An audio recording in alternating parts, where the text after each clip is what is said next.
recovery. That's what we are talking about today, runners. I am Coach Morgan, and I'm going to be sharing with you the benefits of recovery and why it is just as important as your workouts. So let's start off with what even is recovery. It is the process of restoring not only physiological, but psychological breakdowns that we get from training hard. Okay, now why is this so important? Well, when we're recovered, we feel better.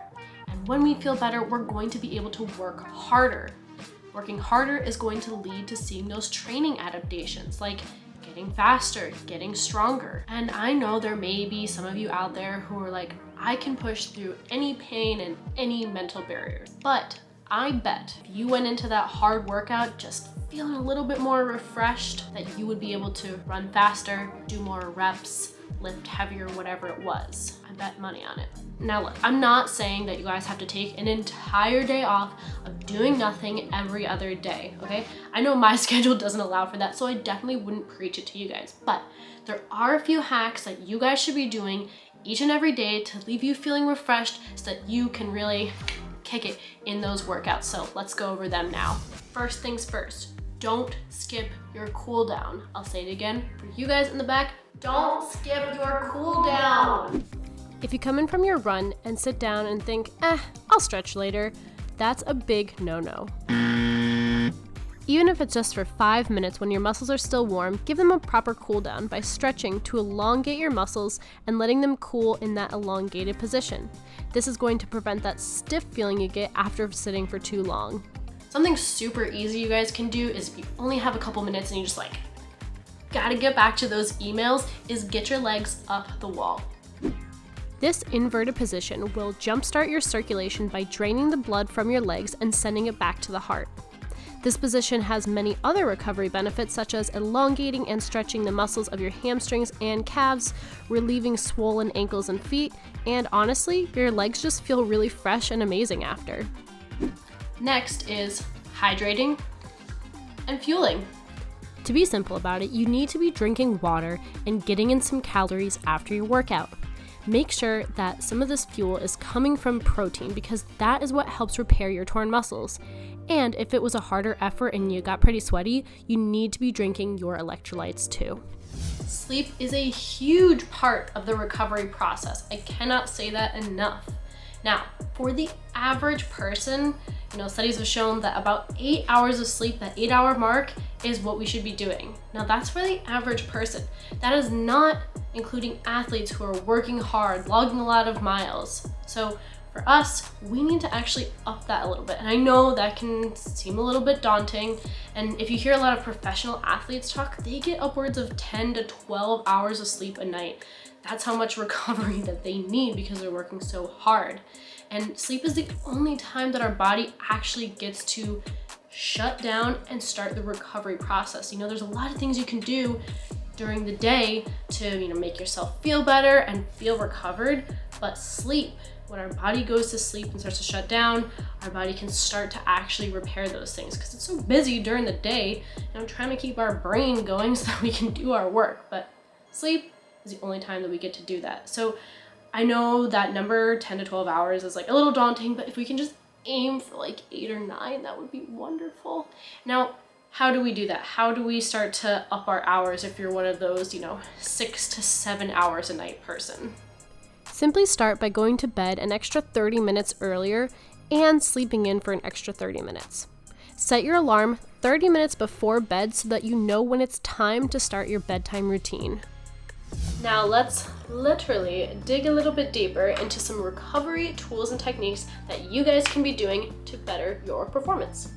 There are tons of different recovery tools that you can use, and we're just gonna go over a couple today.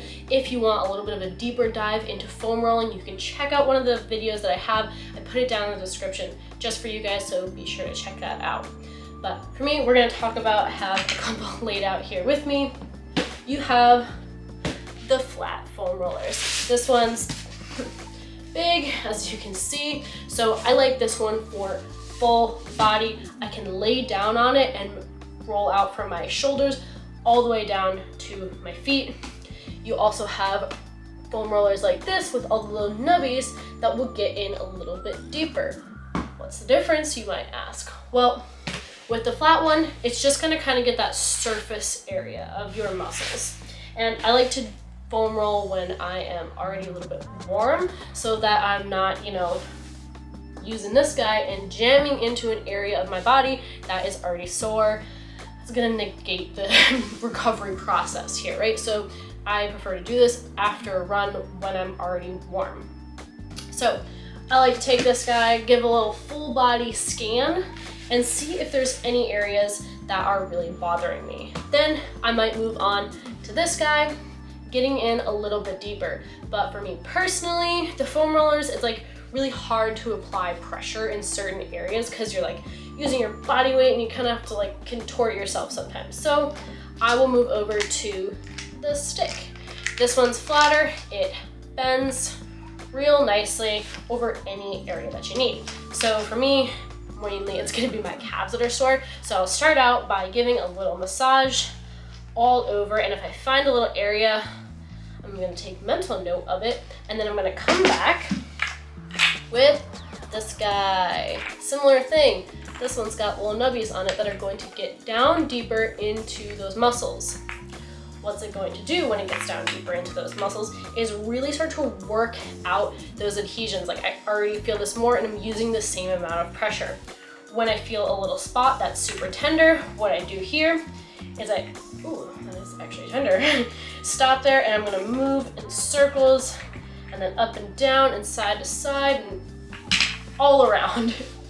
What this is going to do is break that up and help flush it out. Right? I kind of always like to think of, we always refer to like I have a knot, right? I have a knot in my shoulder, a knot somewhere. Well, if you think of an actual knot that you tie with a rope, what these guys are doing and these guys are doing is literally breaking up that knot. Then I'll go back and I will do a static stretch, which is like holding a position, right? Static, I'm not moving. This will then help elongate that muscle, untie the knot, and now I'm gonna stretch it out, and hopefully my pain will be gone, not immediately, but it's gonna help the next day. I'm gonna wake up and I really won't feel those knots there anymore. CBD lotion is known for its anti-inflammatory and pain relieving properties. Now, I know CBD is a little bit of like a hot topic right now, and if you're really not sure about it, go ahead and check out our video down below in the description. Coach Elizabeth covers any questions that you might have around it, but I'm gonna keep going with this. For me personally, it works. I put it on my sore muscles and I get that nice, cool, hot feeling, and my muscles just feel a lot better. Now, if I feel better, I'm gonna obviously be able to work better. I typically like to put this on before I go to bed after I've had a hard workout, and I wake up in the morning and my legs just feel a lot more refreshed. Now, if you wanna give CBD product a try, this one here is called Good For CBD. It's a little smaller company and I really like to support them, so if you want to try them out, you can use code HAWK15, that's HAWK15, for 15% off your purchase. And if you try it out, please let me know so I can hear how you guys like it. Ice has always helped to reduce swelling. You always hear about icing an injury, or something's a little sore, so just slap some ice on it. So we're going to be talking about icing our entire bodies with an ice bath. When you sit in the cold water, your blood vessels constrict, and when you get back into warm water, they dilate or open back up. This process of alternating between hot and cold helps flush away any metabolic waste post-workout. Now, my suggestion with an ice bath is test it out.